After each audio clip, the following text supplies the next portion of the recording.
बिस्मिल्लाहिर्रहमानिर्रहीम, अस्सलाम वालेकुम। न्यूज़ एट 9 में खुश आमदेद। मैं आज भी आपके लिए ख़बरें लाया हूँ। काफ़ी ख़बरें हैं मेरे पास। क्रिकेट के अलावा भी जो खेल हुए हैं, दो बड़े अच्छे खेल हुए हैं, पाकिस्तान ने उसमें नुमाया कारकर्दगी दिखाई है, उस पर बात करूँगा। सबसे पहले बात करते हैं शाहीन शाह अफरीदी की।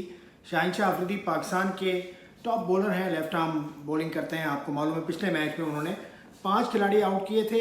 आज उनकी एक इंटरव्यू पाकिस्तान क्रिकेट बोर्ड ने शाया किया, जो पीसीबी के डिजिटल मीडिया पर उन्होंने दिया था। वो कहते हैं कि शायकीन की तवक्कुआत का अंदाज़ा है, लेकिन भारत में हम आए हैं तो बड़ा काम करने आए हैं, यानी वर्ल्ड कप जीतने के लिए भारत आए हैं और पूरी कोशिश कर रही है टीम से गलतियां होती हैं और गलतियों से सीखा जाता है, गलतियों से सीखना हमें होगा। पिछले मुकाबले के हवाले से उन्होंने कहा कि उसमें फील्डिंग लैप्सेस थे। यकीनी तौर पर उसामा मीर से एक कैच गिरा, तो उन्होंने कहा कि उसामा का पहला मैच था और कैचेस छूटना खेल का हिस्सा है, तो इस चीज़ से निकलना होगा, सिस्टम से इस चीज़ को निकाल देंगे और अच्छी बॉलिंग करेंगे।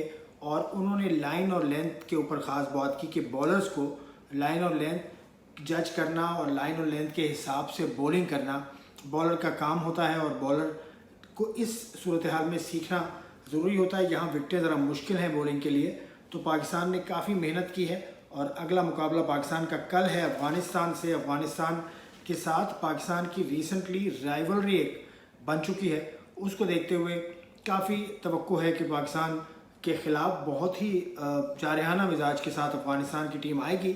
लेकिन अफ़गानिस्तान ने एक जीत हासिल कर ली है इंग्लैंड के ख़िलाफ़, ये भी जहन में रहे।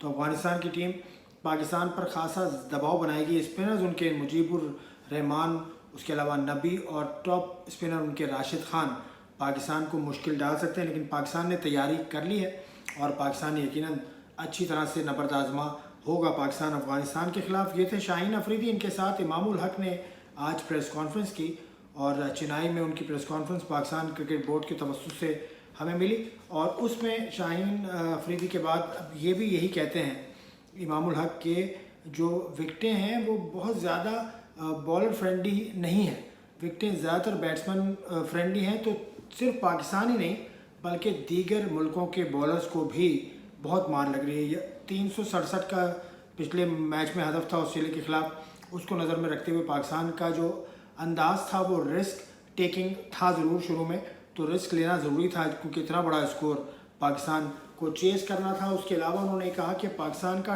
टॉप ऑर्डर परफॉर्म कर रहा है पिछले मैचेस में, लेकिन जब मिडिल ऑर्डर पर बारी आती है तो मिडिल ऑर्डर कोलैप्स कर रहा है या मिडिल ऑर्डर उस तरह से परफॉर्म नहीं कर पा रहा। उन्होंने ये भी कहा कि पाकिस्तान की टीम सलाहियत रखती है और नेगेटिव बातों पर हम बिल्कुल ध्यान नहीं दे रहे हैं। We are focusing on the positives only, ये ख्याल है इमामुल हक का। पाकिस्तान अंडर 19 और श्रीलंका के अंडर 19 के दरमियान आज वनडे मैच खेला गया।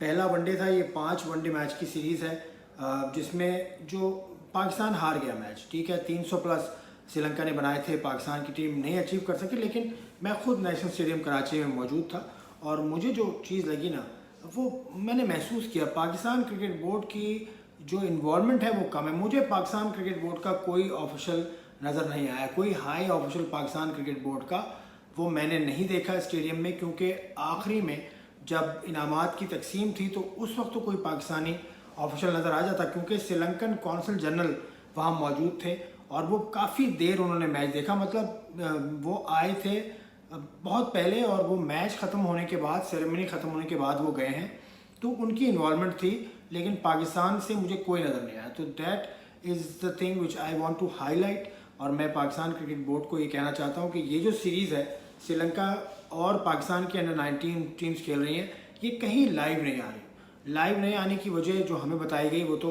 ये है कि कायज़ीन ट्रॉफ़ी का फाइनल भी आज चल रहा है, कराची और फैसलाबाद की टीम्स खेल रही हैं, ठीक है। वो उनका एक बीम बुकड है, यानी यूट्यूब की जो करते हैं। उसके अलावा पीटीवी स्पोर्ट्स के ऊपर इंडिया और न्यूजीलैंड का मैच आ रहा है वर्ल्ड कप का, दैट अंडरस्टैंडेबल।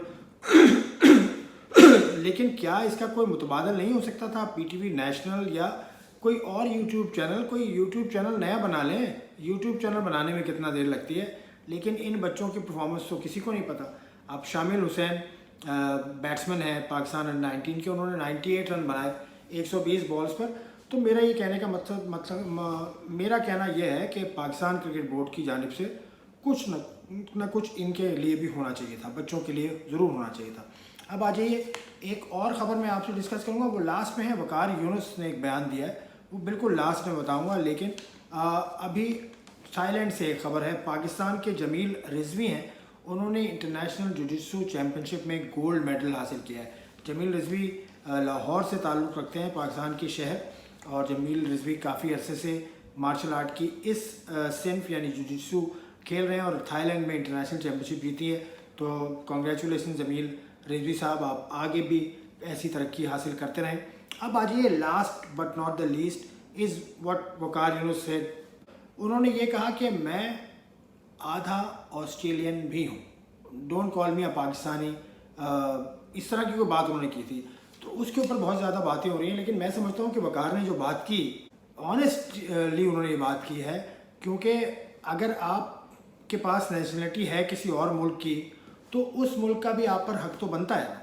पाकिस्तान का, पाकिस्तान के लिए उन्होंने क्रिकेट खेली, पाकिस्तान के लिए नाम कमाया, पाकिस्तान से वो कप्तानी की पाकिस्तान की, बहुत अच्छी बात है।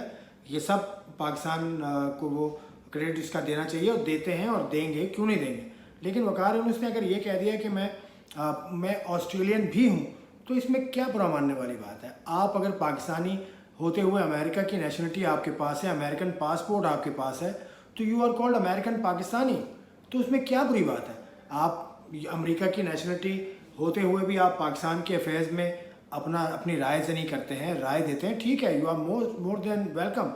लेकिन किसी ने अगर ये सच बोल दिया which is a blatant truth, जो कि हमें एक्सेप्ट करना चाहिए, मैं समझता हूँ कि वकार यूनुस ने कोई ऐसी बात नहीं की, उसने बल्कि सच बोला है। सच बोला, ऐसा सच जो हम जानते ज़रूर हैं लेकिन हम बोलते नहीं हैं, मालूम नहीं क्यों। तो ये मेरा कहना है। इसके साथ मैं इजाज़त चाहूँगा आपसे, बुलेटिन का वक्त भी ख़त्म हो गया है, और आपने लाइक किया हो तो सब्सक्राइब कीजिए चैनल को। खुदा हाफिज़।